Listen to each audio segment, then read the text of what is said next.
honestly, like, but whatever. I hate politicians. And I hate I hate people who will just say whatever to get a check from whoever. Biggest con artist out there. That's the nasty, like, that's rhetoric that as human beings, like, is gross.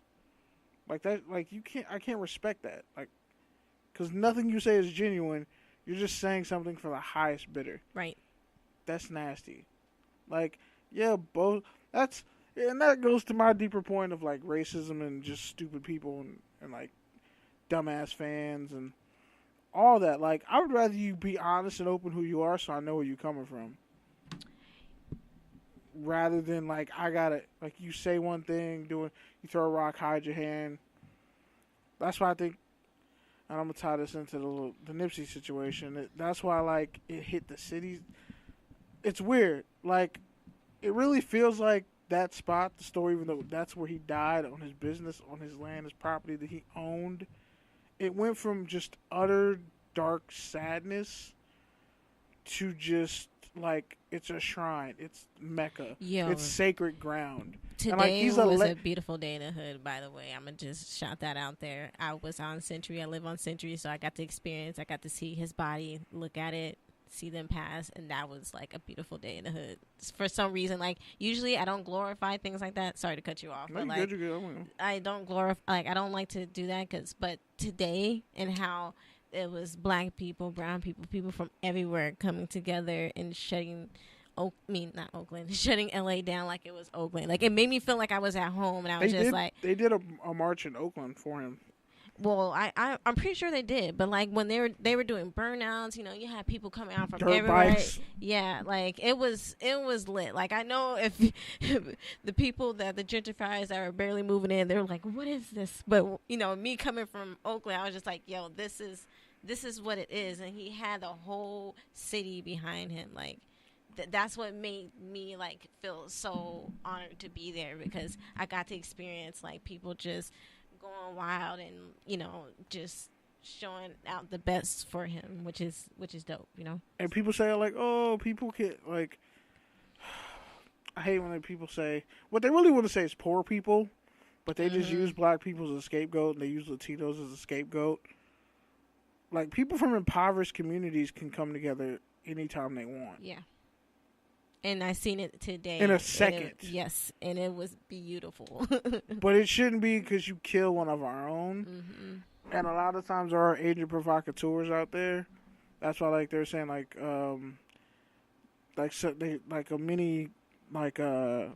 somebody, a loud noise popped off, but it was like balloons hitting a power line, and they exploded, and everybody got scared shitless, and they took off and ran.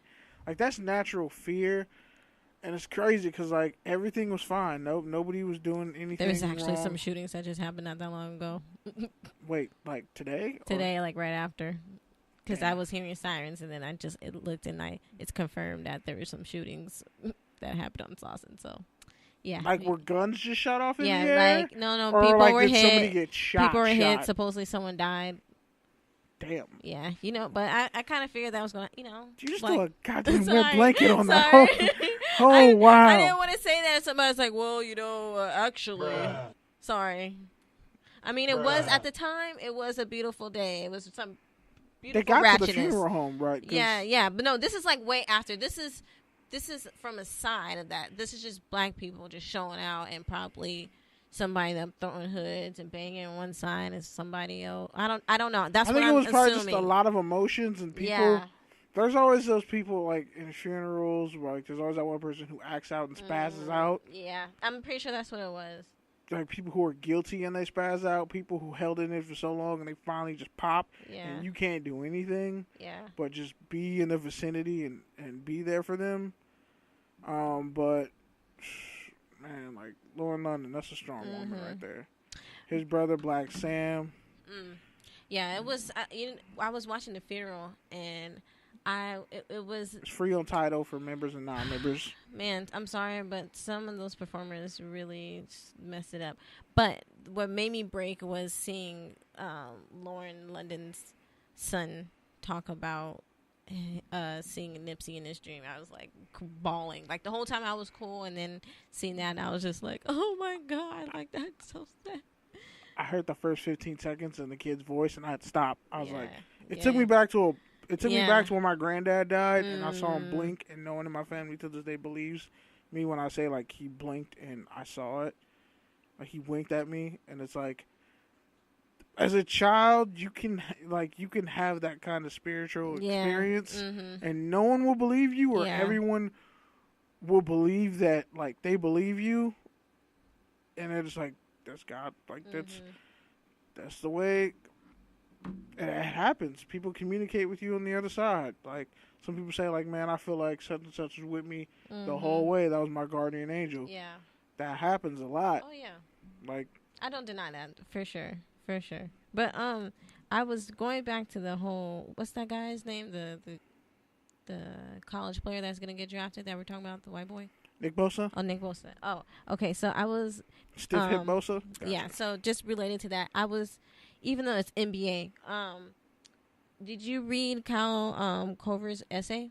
I saw it, but I haven't read it yet. But everybody gives it was Kyle actually Korver's... it was pretty good. I respected it. I liked it, and I think that like him, he had a powerful impact, and he used his platform in the right way, because he basically just talks about how, like, you know, it was out of reflex, not out of consciousness, for me to ask what he did, like what did he do to, or what did these what did the black basketball players and what did these black people do to have this action happen upon them. So he was talking about like his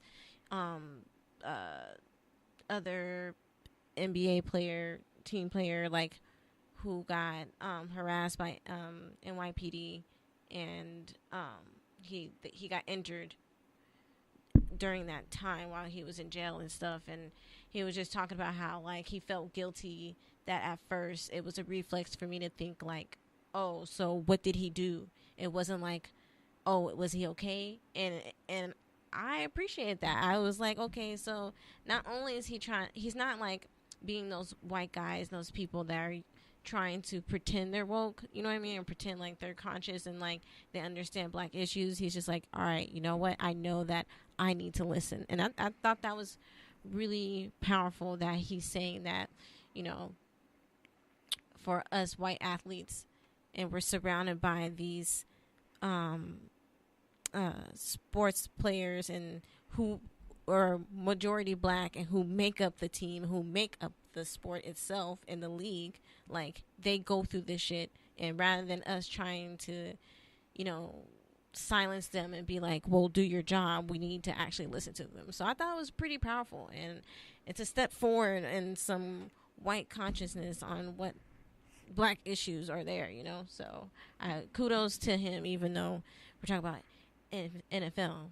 Shout out to Kyle Korver for that essay. I thought it was well written. I mean, I'm not gonna give him applause, because I feel like all white people know racism exists. Yeah, and they know, like, you know, racism was bad, and you know that right. Your ancestors got everything they got because they stole, raped, and killed and peeled it from black and Latino people.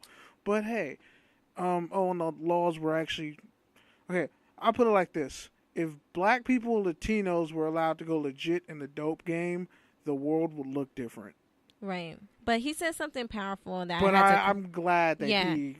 Yeah, but going off what you said about that, like he said, as white people, we are guilty of the sins of our forefathers. No, I don't think so. But are we responsible for them? Yes, I believe we are. So I think that's pretty important that he recognized that, like, look, you know, like, we shouldn't. I know that we didn't do that shit because that happened in the past, but we are we as white people, we are responsible for it, and we're responsible for perpetuating that and letting it continue to happen and let it be systematic, and we need to dismantle that. So that's what I appreciate. It wasn't just like a cliche, oh, I'm a white person and, you know, I'm going to try to pretend that I'm not racist. You know, like you said, all white people are kind of inherently racist, you know. Like, I don't think they're inherently racist. They know racism exists, and they know that they get treatment better than other people. I mean, those who recognize their privilege, you know what I mean? But, like, even if they don't recognize it, like, that white dude who just burned down 3 black churches. And you're right. Not inherently. His father is genetically. I feel like I was saying inherently, like as if it runs in a generation. I feel like sadly, I feel like choice of words. I feel like trauma's passed down, but I feel like entitlement is too. Right. It is definitely, most definitely. I feel like entitlement is passed down in ways that we don't give trauma passes for. Like trauma creates things that we damn in people, that we say it should be fixed, but entitlement passes down something in people that'll be like, oh, that like it. You're like, I'm supposed to have this. I'm supposed to be this. I'm supposed to be great. Right. I'm supposed to have this regardless, even if though I don't meet the qualifications. Kind of like all those rich people who are now facing charges for illegally getting their kids into college. I feel like entitlement creates something. Entitlement is something that is like artificial sugar. Like, if that makes any sense. I don't know how I say that, but entitlement is like raw cocaine. Like pure uncut cocaine. And it's very dangerous. And it can kill you. Being entitled can get you killed out here. But it can also give you some type of power that you didn't really deserve. That like you just came across it. You didn't create it.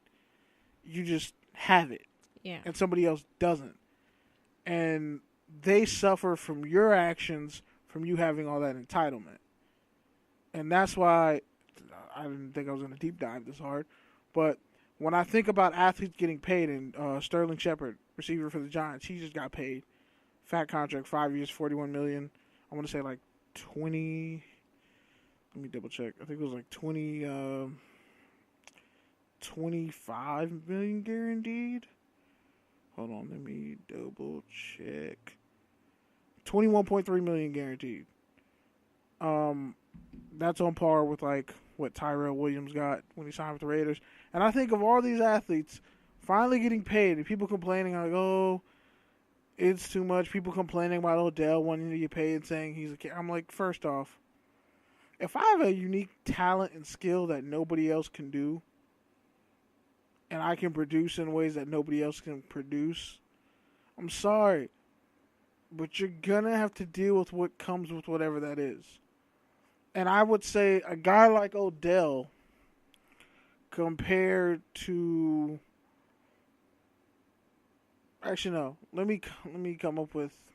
No, let's go with Odell coming out of college compared to Bosa coming out of college. Now, this is kind of a far-fetched explanation, but I look at a guy like Odell who came out of high school, same high school as the Manning brothers, helped win a state title for the first time in like 20 years, went to LSU, put in work, earned a spot, was relatively quiet, and wasn't like a headache in college for the most part, unless you were his teammate and you had to guard him in practice, and it was a long day for you because Jarvis Landry was on the other side, and you had Jeremy Hill at running back. But you look at entitlement in athletes, and yeah, a lot of it, like, black athletes are almost always accused of being entitled, but the white ones just kind of skate by. Like the Bosas of the world, whose family's rich, who went to a really rich high school in Florida. Well, you got to look at the audience, and you got to look at, the people who run it. Of course, they're going to say, well, they're going to consciously think, like, well, these black athletes shouldn't really get, even though they may not think, like, oh, they're not saying, oh, these black athletes shouldn't deserve it. They're thinking that, like, oh, because, like you said, white privilege. They're thinking that these guys are entitled to that. But even just even if you take race out of it, just, oh, this cat's a bum, he doesn't deserve to get paid. No, that's wild. No, I think it's wild because fan entitlement. These leagues, NFL, NBA, MLB, MLS, they make a lot of money. Wait, did you just say MLS on this podcast? Pete is seething because he hates soccer. Sorry. But Don't be sorry. But I'm just saying, like, I'm including the major leagues. Like, they make a lot of money from these athletes using their bodies. So I do think that, yeah, they should, hop on those opportunities. If they're getting these sponsorships and all these things, I would hop on that too and be like, if I can get this much money, yeah, I deserve this much money. I don't think they're asking for too much. I mean,